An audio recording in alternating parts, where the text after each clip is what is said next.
Bem-vindos a mais um programa. O tema de hoje é ajuste fiscal e políticas públicas.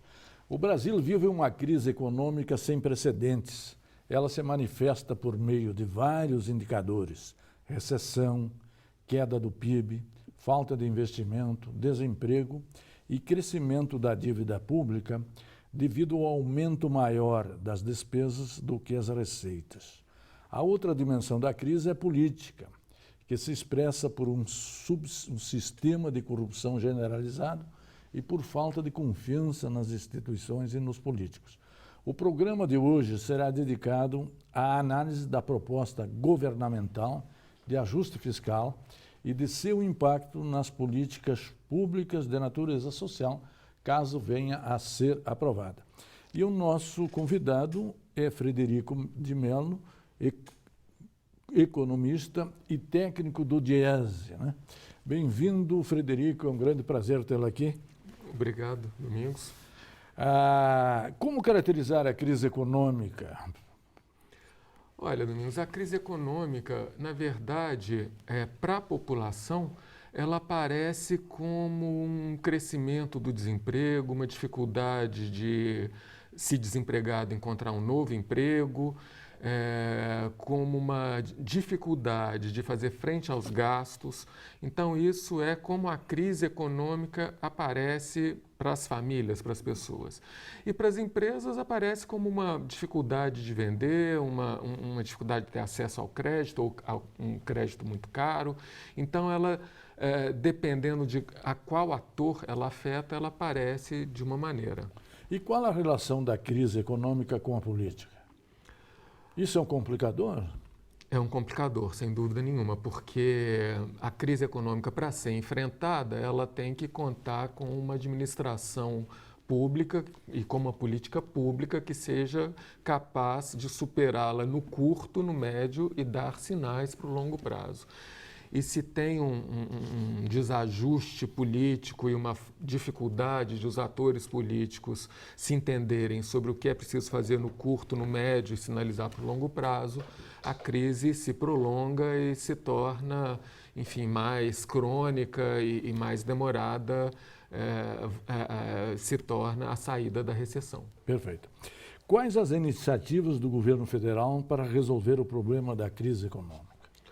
O governo federal, ele tem um diagnóstico muito específico na crise fiscal.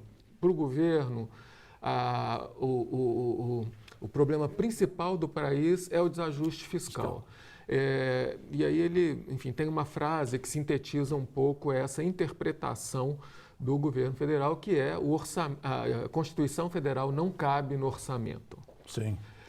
Que significa que, nessa avaliação dele, enfim, a Constituição Federal de 88 concedeu muitos direitos sociais, isso pressiona as despesas, a Constituição, por outro lado, enrijece a administração pública, consequentemente, é necessário reformar a Constituição, conter as despesas primárias com as políticas públicas, os investimentos, para a economia voltar a crescer na medida em que os empresários retomam a confiança na economia e na política brasileiras. Esse diagnóstico é adequado, na sua opinião? A meu ver, não. A meu ver, não é adequado, primeiro porque, seja do ponto de vista social, seja do ponto de vista econômico, para mim, o grande problema do Brasil é a desigualdade, né, nas suas diversas manifestações. A pobreza, a vulnerabilidade, a desigualdade econômica. Não que o desajuste fiscal não seja um problema. Claro. O que eu não acho é que, para se resolver um problema que é o desajuste fiscal, o problema a questão do maior problema se agrave ainda mais, né? Ou seja, não pode resolver o ajuste fiscal e piorar o problema das desigualdades sociais e econômicas. Seria necessário o ajuste fiscal? Alguma medida de ajuste fiscal, sim, seria necessário, mas não uma medida tão agressiva quanto a que eles estão propondo e uma medida que é estrutural para um problema que, em grande medida, é conjuntural. Então, com base na recessão econômica, que é uma questão de curto prazo, né? Ela não vai durar para sempre, ela está até demorando, mas não vai durar para sempre. Eles estão propondo medidas estruturais, de longo prazo para a sociedade brasileira, agravando o problema da desigualdade. Em que consiste um novo ajuste fiscal proposto pelo governo que tramita no Congresso? O governo enviou para o Congresso Nacional uma proposta de emenda à Constituição, de número 241, que congela, em termos reais, as despesas primárias do governo por 20 anos, pelo menos, né? No meio desse período, ou seja, a partir do 10º ano, por iniciativa do presidente da República, ou da presidente da República à época, poderá ser enviada uma proposta para alterar a forma de correção das despesas. Ou seja, ela passaria, então, ela deixaria de ser estritamente limitada à variação da inflação do ano anterior, né?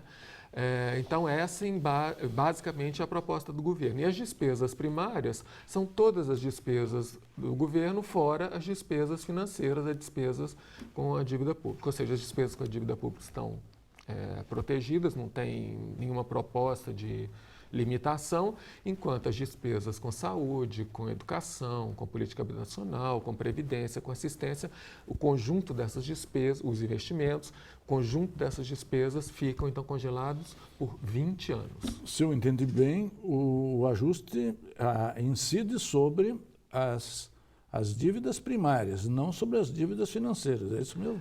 Isso, sobre as despesas primárias. Despesas primárias. Isso, o congelamento é o congelamento em cima das despesas primárias, despesa com investimento, com educação, com saúde, com habitação, com assistência, deixando a despesa financeira ser o que vai ser, quer dizer, sem colocar nenhuma restrição a ela, nenhuma limitação. E se a economia vier a recuperar, e recupera exatamente as finanças, como é que fica a relação entre as finanças e as despesas? Na verdade, em princípio, as despesas vão ser o conjunto das despesas, eu insisto, elas vão ficar congeladas por 20 anos. Claro. Se a receita subir, aumenta o superávit. Paga a dívida, diminui imposto, faz algum outro tipo, enfim, né?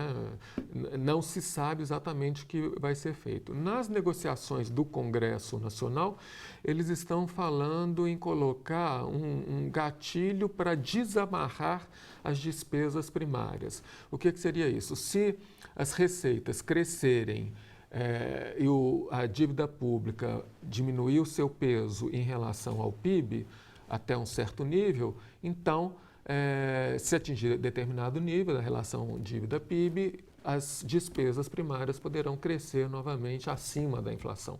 Mas isso ainda não está oficializado porque está em negociação no Congresso Nacional. Perfeito. No segundo bloco, nós vamos começar analisando se esse ajuste fiscal atinge só o governo federal ou também os governos estaduais e municipais. Um instante só, voltaremos já. Interconexão Brasil. Oferecimento: Sindicato dos Professores da UFMG.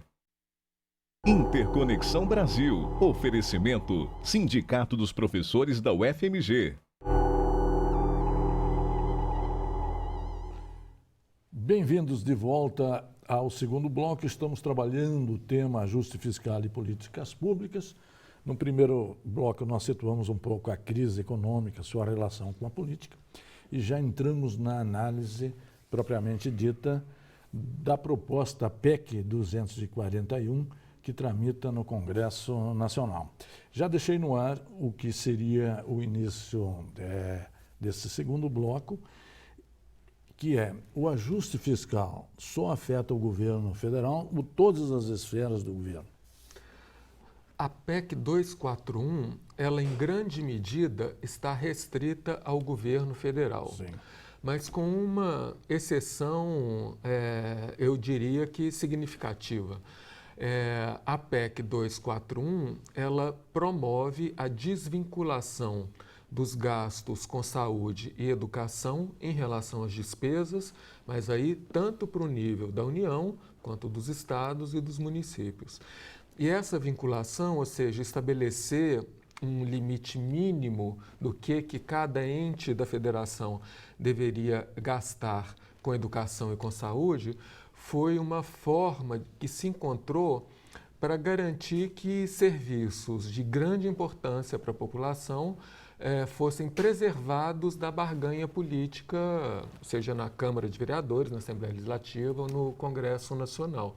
Então, se estabeleceu um mínimo. E agora, então, a PEC, ela desvincula os gastos, as despesas com saúde e educação da arrecadação de cada um dos níveis da federação. Por exemplo, a negociação das despesas das dívidas dos estados entra na PEC ou está sendo trabalhada paralelamente com outros instrumentos legais? Na verdade, está sendo trabalhado com outro instrumento que está até mais avançado no trâmite no âmbito do Congresso Nacional do que a própria PEC 241, que é o projeto de lei complementar 257. Esse projeto de lei já foi aprovado na Câmara dos Deputados, e está agora, foi encaminhado para o Senado Federal. Ele diz o seguinte, os estados que quiserem renegociar suas dívidas com a União têm um alívio na forma de pagamento da dívida, uma certa carência, mas ao mesmo tempo se comprometem a congelar as suas despesas primárias por 2 anos e não reajustar nem aumentar salário do funcionalismo também por 2 anos, pelos 2 exercícios seguintes à assinatura do acordo com a União. Então, a União quer, de certa maneira, induzir que estados e talvez municípios no futuro sigam a mesma lógica de congelamento das despesas primárias. Alguns governadores até chegaram a reivindicar que isso fizesse parte da PEC 241, mas o governo federal e os seus aliados acharam que isso complicaria o trâmite da 241 no Congresso. Perfeito. E no âmbito do governo federal, o que mais a lei prevê? A lei ou a PEC 241, que é o novo ajuste fiscal, prevê? Na verdade, a síntese, o que é de mais importante é esse, é o congelamento das despesas primárias. E aí o que a gente vai ver é que, na verdade, vai se criar, caso ela venha a ser aprovada, é que vai se criar uma disputa muito grande entre as políticas, ou seja, os defensores da educação vão brigar com os defensores da saúde, que vão brigar com os defensores da previdência, porque o conjunto dessas despesas vão estar congeladas. E mesmo dentro de cada uma dessas políticas vai ter uma disputa muito grande entre reajuste salarial, ou aumento salarial e políticas de atendimento ao idoso, de políticas educacionais, enfim, vai ser uma disputa entre as políticas e no interior das políticas muito séria, porque vai estar estabelecido um teto para as despesas para vigorar por 20 anos, com a população ainda crescendo, né? E sem a possibilidade de, eventualmente, criar um tributo novo, buscar uma fonte de receita nova para realizar algum tipo de despesa. Tudo isso vai ficar congelado por 20 anos. Para o funcionalismo, a previsão é muito... Pois é, o que se prevê para o funcionalismo? Eles vão pagar o pato? Caso a PEC seja aprovada, a previsão é uma previsão muito negativa, quer dizer, vai ter restrição a concursos, restrição a aumento, restrição à carreira, né? Porque tudo isso, em princípio, vai ter que ficar, tudo isso vai entrar no bojo das despesas primárias que estão congeladas por 20 anos. Se atinge, por exemplo, os percentuais previstos na Constituição, que são destinados, por exemplo, à educação, ou não? Isso termina, essa vinculação termina. Termina essa vinculação então, por 20 anos? Por 20 anos. É suspensa? Suspensa. A mesma coisa para a saúde? A mesma coisa para a saúde, né? E a outra medida que a gente ainda não tem, né, concretamente, né, não tem um documento, é a reforma da Previdência, que é a outra grande aposta do governo, né? 3 grandes apostas do governo federal nesse momento, 2 já em tramitação, né? A PEC 241, Projeto de Lei Complementar 257 e a reforma da Previdência, que estava prevista para ser encaminhada ao Congresso até 30 de setembro, não foi, está prevista agora para ser encaminhada em outubro, mas a gente não sabe se vai ser feito. Fala-se, inclusive, que será encaminhado no ano que vem. Eles estão contando que encaminhar esse ano, mas ser discutido e aprovado o ano que vem. E eu acredito que, em relação à proposta de reforma da Previdência, grupos afetados se mobilizarão muito mais do que pela PEC 241, porque a PEC 241 ela é meio nebulosa, né? Sim. As pessoas não entendem como é que ela vai afetar a vida concreta das pessoas, né? Qual o impacto disso no posto de saúde, no Pronatec, na política de habitação Minha Casa Minha Vida. Isso está tudo meio obscuro, porque simplesmente é o congelamento do conjunto das despesas. A gente não sabe de fato como é que ela vai vigorar. Mas a reforma da Previdência, ela certamente terá um grau de visibilidade em termos de perda de direito muito claro. Muito maior, né? No terceiro bloco, nós vamos trabalhar por que esse ajuste fiscal vem na forma de PEC, de propostas de emenda constitucional. Mas isso será tema do nosso terceiro bloco. Um instante só, voltaremos já. Interconexão Brasil. Oferecimento: Sindicato dos Professores da UFMG. Interconexão Brasil. Oferecimento: Sindicato dos Professores da UFMG. Bem-vindos de volta. Nós estamos trabalhando o tema ajuste fiscal e políticas públicas. Já situamos propriamente em que consiste a PEC 241 e também já analisamos os seus impactos um pouco na vida, no funcionalismo, na saúde, na educação e possivelmente na previdência social, né? Deixamos também no ar a pergunta por que o ajuste fiscal veio no formato de proposta de emenda constitucional. Porque algumas medidas que o governo intenta implantar exigem uma reforma da Constituição. Por exemplo, a vinculação das despesas com saúde e com educação em relação à receita são cláusulas, preceitos constitucionais. Então, a Constituição, de alguma maneira, ela tem que ser alterada para que se viabilizar que esse teto para as despesas primárias vigore pelos 20 anos. E essa alteração é para sempre? Ou é para 20 anos? É para 20 anos, mas 20 anos não é pouco. Não é pouco, né? Mas em princípio é para 20 anos, com a possibilidade de mudar a partir do 10º ano por iniciativa do presidente da República. Como está a tramitação da PEC 241 no Congresso Nacional? Ela já foi aprovada pela Comissão de Constituição e Justiça da Câmara dos Deputados. E agora tem um grupo, uma comissão especial para analisá-la, e o governo acredita que a meados de outubro aprecie na comissão e chegue até mesmo a votar em primeiro turno na Câmara dos Deputados. Antes do segundo turno das eleições? Antes do segundo turno das eleições. Como os parlamentares têm se posicionado em face ao novo projeto de ajuste fiscal? Olha, Domingos, provavelmente se eu estivesse em Brasília e se tivesse contatos na Câmara, eu teria um quadro mais perfeito para dar a você e dar aos espectadores. O governo hoje falou e jornais publicaram que ele acredita que vai ter voto mais do que suficiente para aprovar a PEC na Câmara dos Deputados. Eu duvido um pouco, porque, na verdade, a tramitação não está sendo tão tranquila quanto o governo pretendia. Tem uma série de negociações, tem várias emendas sendo propostas, A emenda que eu já falei de colocar a possibilidade de um gatilho para o mecanismo ser revisto, mudando o prazo para a vigência do congelamento das despesas primárias, enfim, tem uma série de medidas e o governo, inclusive, voltou atrás com as despesas de educação e saúde. Prevendo o seu início para 2018 Isso. e não para o ano que vem, não é isso? Isso, porque este ano as despesas previstas para a saúde e para a educação estão muito baixas, né?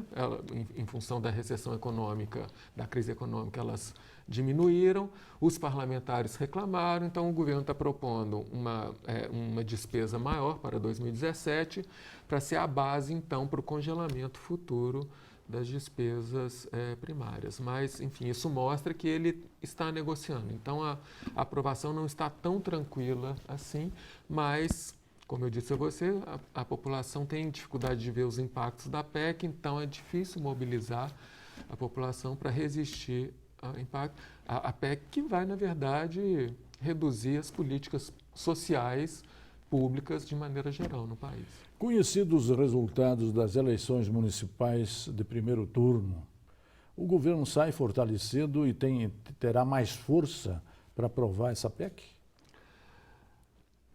Olha, alguns resultados das eleições eu acho que são mais ou menos consensuais, né? Outros já são mais controversos. Então, por exemplo, o resultado do ponto de vista do PMDB, se ele sai fortalecido ou enfraquecido das eleições, isso é mais controverso, né? Na minha avaliação pessoal, o PSDB sai fortalecido e o PMDB enfraquecido. Então, há um certo risco de PSDB e PMDB começarem a disputar e criar atrito na tramitação da PEC e de outras propostas do governo no Congresso Nacional. O fim do governo provisório aumentou a confiança no governo Temer? Ao que indicam as pesquisas com a população, não. Ele continua sendo um governo muito mal avaliado pela população. Do ponto de vista dos agentes econômicos, eu diria que os agentes econômicos têm uma avaliação meio dúbia e o governo Temer ainda está na fase de crédito frente a esses agentes, né? Ou seja, apesar de o governo Temer não ter tomado nenhuma grande iniciativa no que diz respeito ao ajuste fiscal até o momento e está demorando para mandar a reforma da Previdência, etc., os agentes econômicos têm dado um crédito para o governo Temer até o momento. Nós estamos já chegando ao finalzinho do programa e eu estou sempre encerrando aqui o meu programa tentando pensar o Brasil e o Brasil do futuro. O Brasil é maior do que suas crises? Sem dúvida nenhuma. O Brasil é um país de uma população muito criativa, uma população muito flexível, muito alegre enfim, essa crise é momentânea e ela não pode atrapalhar o futuro dessa grande nação. E para ser uma grande nação, o Brasil tem que enfrentar o problema da desigualdade social, da injustiça e da pobreza. Como estão os investimentos? Porque só trabalhar num ajuste fiscal é trabalhar no freio, né? Tem que ter algum acelerador. Como estão os investimentos? Não tenho boa notícia para dar, Domingos. Na verdade, a aposta do governo são as concessões e também uma flexibilização da exploração do pré-sal para atrair investimentos externos. Mas como a taxa de juros de 14,25% ao ano, que parece baixa, mas não é. Outros países têm taxas negativas ou em torno de 0%, né? Enfim, com essa taxa de juros, concessões por um prazo muito longo, elas terão que ter uma tarifa muito alta para atrair interessados. Então, eu acho que os investimentos ainda não retornarão até que a taxa de juros desça a patamares um pouco menos extorsivos. Ok. Frederico Melo, queria agradecer a sua presença aqui, seus esclarecimentos. Trouxemos a você, telespectador, a reflexão desse ajuste fiscal que tramita no Congresso Nacional, que tem implicações exatamente sobre a vida das pessoas É claro que a dívida não pode, já estamos a 70% da dívida, crescer muito mais do que as receitas. Mas também precisamos ter cuidado para, eventualmente, não pisar no freio demais, comprometendo ainda muito mais a crise econômica. Precisamos pensar exatamente alternativas para sair da crise e viabilizar o nosso país. E a você, telespectador, que sempre nos acompanha e nos prestigia, muito obrigado pela sua audiência e até a semana que vem.